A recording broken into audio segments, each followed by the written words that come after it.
नमस्कार, मैं विशाखा ठाकुर। स्वागत है आप सभी का 3.0 टीवी में। एशियन मॉर्निंग ट्रेड के दौरान क्रिप्टो मार्केट शांत थे। हफ्ते की शुरुआत में $70,000 की रैली के बाद बिटकॉइन $68,000 के आसपास समेकित होता दिख रहा था।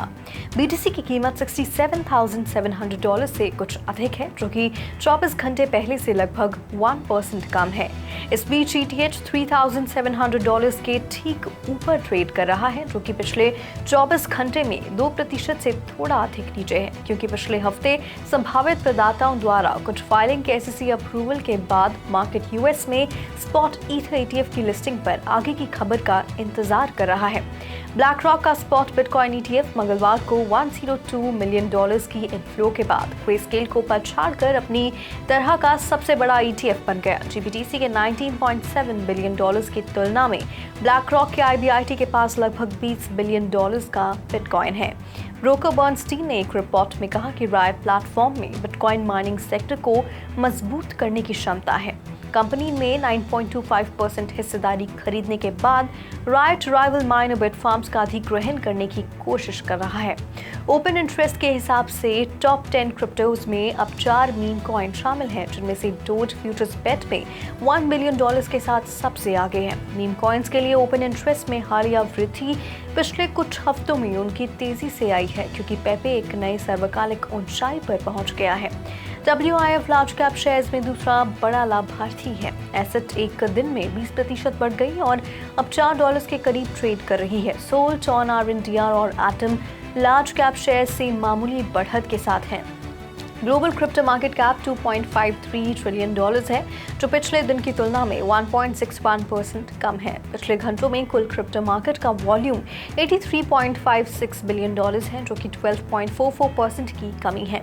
डीफाई में कुल वॉल्यूम वर्तमान में $6.39 बिलियन है, जो कि कुल क्रिप्टो मार्केट 24 घंटे की वॉल्यूम का 7.65% है। सभी स्टेबल कॉइन्स का वॉल्यूम अब $78.04 बिलियन है, जो कि कुल क्रिप्टो मार्केट 24 घंटे की वॉल्यूम का 93.39% है। बिटकॉइन का प्रभुत्व वर्तमान में 52.67% है, जो दिन भर में 0.17% की वृद्धि है। इजराइल का सेंट्रल बैंक डिजिटल शेकल के संभावित जारी करने के लिए अपनी कार्य योजना के हिस्से के रूप में एक डिजिटल शेकल चैलेंज शुरू कर रहा है। बैंक ने डिजिटल शेकल सिस्टम के मूल का अनुकरण करते हुए एक प्रोटोटाइप बनाया है, जो कि पेमेंट सर्विस प्रोवाइडर्स को आम जनता को एडवांस्ड पेमेंट ऑप्शंस प्रदान करने के लिए सिस्टम तक पहुंचने की अनुमति देता है। ये चुनौती माइक्रो पेमेंट, स्प्लिट पेमेंट और मल्टी पार्टी सिग्नेचर्स की आवश्यकता वाले भुगतानों का पता लगाएगी। बैंक ऑफ इजराइल ने अभी तक ये तय नहीं किया कि सेंट्रल बैंक डिजिटल करेंसी यानी कि CBDC जारी की जाए या नहीं, लेकिन इसने 2021 में एक पायलट परीक्षण किया है और परिदृश्य की निगरानी भी कर रहा है, जिसमें यह भी शामिल है कि क्या स्टेबल कॉइन का व्यापक रूप से उपयोग किया जा सकता है। ये चुनौती 6 जून को वह सब कुछ जो आप पूछना चाहते हैं वेबिनार के साथ शुरू होगी और सितंबर के अंत में समाप्त होने से पहले अनुप्रयोगों और प्रस्तुतियों की प्रक्रिया से गुजरेगी, जब परिणामों पर चर्चा की जाए। ये चुनौती BIS इनोवेशन सेंटर के रोजालिंड प्रोजेक्ट से प्रेरित है, जिसमें कि देखा गया है कि कैसे API कार्यक्षमता रिटेल CBDC का समर्थन कर सकती है और सुरक्षित भुगतान की सुविधा प्रदान कर सकती है। न्यूयॉर्क स्टॉक एक्सचेंज बिटकॉइन की कीमत को ट्रैक करने वाले इंडेक्स ऑप्शन को सूचीबद्ध करने के लिए तैयार है, जिससे क्रिप्टो करेंसी स्पेस में एक और ट्रेडिशनल फाइनेंस जायंट आ जाएगा। Cash settle derivative CoinDesk bitcoin price index को ट्रैक करेंगे, जो कि कॉइनडेस्क इंडेक्स द्वारा संचालित 10 साल पुराना बेंचमार्क है। XPX वर्तमान में exchange trade fund assets under management में $20 बिलियन का बेंचमार्क है। इस पार्टनरशिप से निवेशकों को रेगुलेटरी अप्रूवल पर एक महत्वपूर्ण लिक्विड और ट्रांसपेरेंट रिस्क मैनेजमेंट टूल तक पहुंच प्रदान करने की उम्मीद है।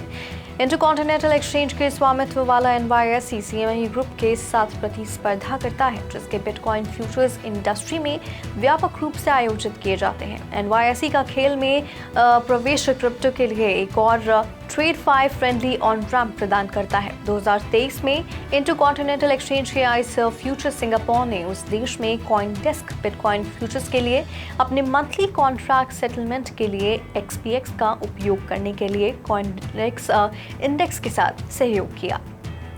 जी कैसीनो ने यूजर्स को 1 महीने से ज्यादा इंतजार करने के बाद अपने ETH को वापस ब्रिज करने के लिए 72 घंटे का समय दिया है। प्लेटफॉर्म ने बताया कि जमा किए गए ईथर को उन लोगों के लिए 1:1 में वापस ब्रिज किया जा सकता है जो कि प्लेटफॉर्म के मूल टोकन ZKAS में रूपांतरण में भाग लेना नहीं चाहते। जो लोग इथेरियम में वापस ब्रिज करेंगे उन्हें अपने ब्रिज रिवॉर्ड आवंटित से वंचित होना पड़ेगा। पिछले महीने 10,000 से ज्यादा यूजर्स ने ZKAS कमाने के लिए $33 मिलियन मूल्य के ईथर जमा किए। हालांकि जी कैसीनो ने कहा कि सभी जमा किए गए फंड्स को ZKAS में बदल दिया जाएगा जिससे कि यूजर्स निराश हो जाएं। जी कैसीनो द्वारा $33 मिलियन मूल्य की जमा राशि को स्टेकिंग प्लेटफॉर्म लीडो में भेजने के बाद अटकलें बढ़ गईं। रिपल ने फेयरशेक को $25 मिलियन का योगदान दिया है जो एक federal crypto super political action committee है जो कि इस इलेक्शन ईयर में क्रिप्टो फ्रेंडली कांग्रेशनल कैंडिडेट्स का समर्थन कर रही है। रिपल का योगदान फेयरशेक द्वारा क्रिप्टो स्पेस में प्रमुख प्लेयर से जुटाए गए $100 मिलियन से अधिक के लगभग आधे हिस्से के बराबर है जिसमें कॉइनबेस, जेमिनी, एंडरसन हॉरोविट्ज और आर्क इन्वेस्ट शामिल हैं। क्रिप्टो इंडस्ट्री में कई लोग 2024 के चुनावों को क्रिप्टो समर्थक उम्मीदवारों को चुनने और कांग्रेस की महिला कैथी पोटो जैसे कम से कम अनुकूल उम्मीदवारों को बाहर करने के लिए एक महत्वपूर्ण अवसर के रूप में देखते हैं जो कि सेनेटर एलिजाबेथ वॉरेन की सहयोगी हैं। रिपल ने फेयरशेक को अपने योगदान का श्रेय यूएस में फाइनेंशियल इनोवेशन की नेक्स्ट जेन का समर्थन करने वाली पॉलिसीज को आगे बढ़ाने के लिए इंडस्ट्री वाइड एफर्ट के हिस्से के रूप में दिया।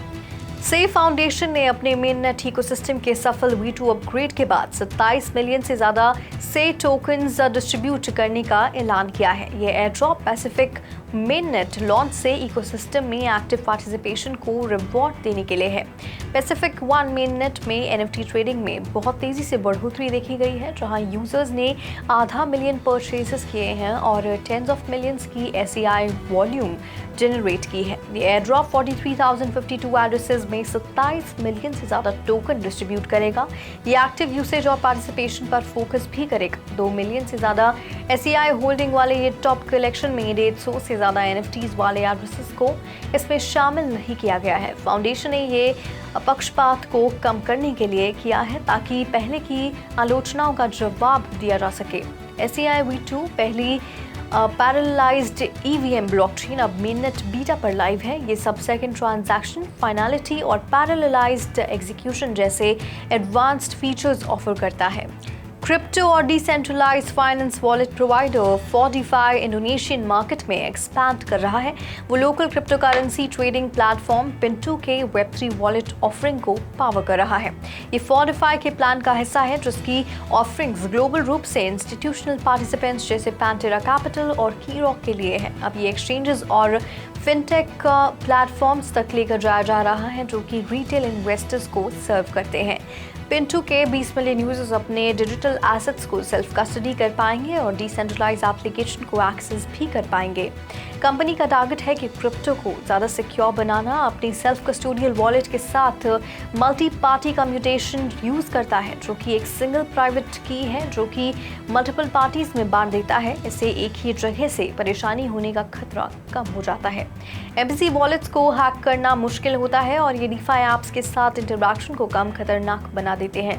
फॉर्टिफाई ने इंस्टीट्यूशनल इन्वेस्टर जैसे कि पैंटेरा कैपिटल, डिफाइंस कैपिटल, कीरॉक और फ्लेन नेटवर्क को अपने वॉलेट ऑफरिंग में ऑन बोर्ड किया है और इस साल शुरू में इलेक्ट्रिक कैपिटल के नेतृत्व में वेंचर कैपिटल इन्वेस्टर्स ने $10 मिलियन फंड रेज किया है।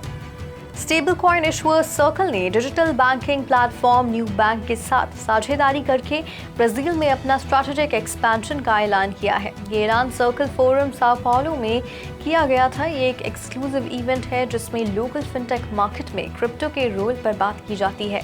सर्कल ने न्यू बैंक और BTG पैक्चुअल जो कि लैटिन अमेरिका में सबसे बड़ा इन्वेस्टमेंट बैंक है के साथ साझेदारी की है ताकि वो डिजिटल एसेट प्रोडक्ट्स लॉन्च कर सके और यूजर्स को हर वक्त USDC के नियर इंस्टेंट एक्सेस को एनेबल कर सके। BTG Pactual ब्राजील में सर्कल के डायरेक्ट USDC डिस्ट्रीब्यूशन पार्टनर के रूप में काम करेगा। ये ऑलरेडी एक्सिस्टिंग रिटेल और इंस्टीट्यूशनल क्लाइंट्स को ये स्टेबल कॉइन प्रोवाइड करेगा। बैंक ये भी करेगा कि वो न्यू क्लाइंट्स को ऑनबोर्ड करे और लो कॉस्ट एक्सेस और मिंटिंग के लिए स्टेबल कॉइन को लोकल बैंकिंग रेल कैपेबिलिटी से इक्विप करे। पेपैल ने अपने स्टेबल कॉइन पेपैल USD को एक्सपैंड करने के लिए सोलाना ब्लॉकचेन को चुन लिया है। ये इथेरियम इकोसिस्टम से बाहर उसका पहला कदम है। ये इंटीग्रेशन का मकसद यूजर्स को कम खर्च में ट्रांजैक्शन करने की कैपेबिलिटी दे और PYUSD को डेली यूज परचेसेस के लिए पेमेंट मेथड के रूप में फोकस करे। सोलाना का सोल टोकन मार्केट कैप के हिसाब से 5th लार्जेस्ट क्रिप्टो है और ये बिटकॉइन और इथेरियम के बाद तीसरा मेजर क्रिप्टो एसेट बनने की राह पर है। पेपैल ब्लॉकचेन डिवीजन के सीनियर VP होजे फर्नांडिस डा पोंटे का मानना है कि ये इंटीग्रेशन एक फास्ट, इजी और सस्ता पेमेंट मेथड प्रोवाइड करेगा, जिससे बढ़ती डिजिटल इकोनॉमी में कंज्यूमर और मर्चेंट दोनों को एक्सपीरियंसेस को बेहतर बनाया जा सके। सोलाना ब्लॉकचेन टेक्नोलॉजी 65,000 ट्रांजैक्शंस पर सेकंड करने की कैपेबिलिटी रखती है, जबकि इथेरियम सिर्फ 15 ट्रांजैक्शंस पर सेकंड करता है और उसकी फीस $1 से $50 तक होती है। आर्टिफिशियल सुपर इंटेलिजेंस अलायंस का गठन AI focus protocols Fetch.ai, singularity net और ओशन प्रोटोकॉल के मिलाने से किया जाएगा। ये मर्जर 13 जून को कंप्लीट हो जाएगा। टोकन्स का नाम बदलकर ASI कर दिया जाएगा और यूजर्स फेच को ASI के लिए 11 जून से स्वैप कर सकेंगे। सिंगुलैरिटी नेट और ओशन प्रोटोकॉल के नेटिव टोकन 2 दिन बाद स्वैप करने लायक होंगे। इन 3 टोकन्स की वैल्यू में आखिरी 24 घंटों में 2% की बढ़ोतरी देखी गई है, जबकि पूरा डिजिटल एसेट मार्केट लगभग 0.55% गिरा है। तो आज के लिए बुलेटिन में फिलहाल इतना ही। ऐसी ही Web3 से जुड़ी अपडेट्स के लिए लॉग ऑन करें हमारी वेबसाइट www.3voicetv.io पर या फिर स्कैन करें QR कोड।